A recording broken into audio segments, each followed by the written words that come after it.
մեր նման երկրներում, որպեսզի ի վիճակի լինես անել դա, ինչպես Մոլդովայում են անում, պետք է ունենաս միահամուռ սատարումը արտերկրյա կարևորագույն առանցքների։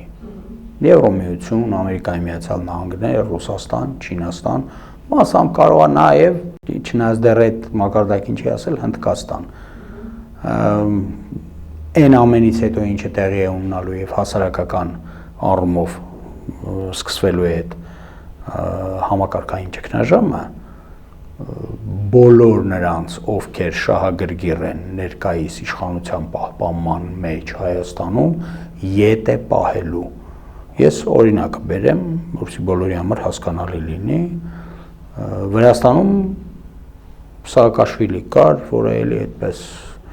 ինչպես ասում են, փշում էր լուսամուտները եւ հրամայում էր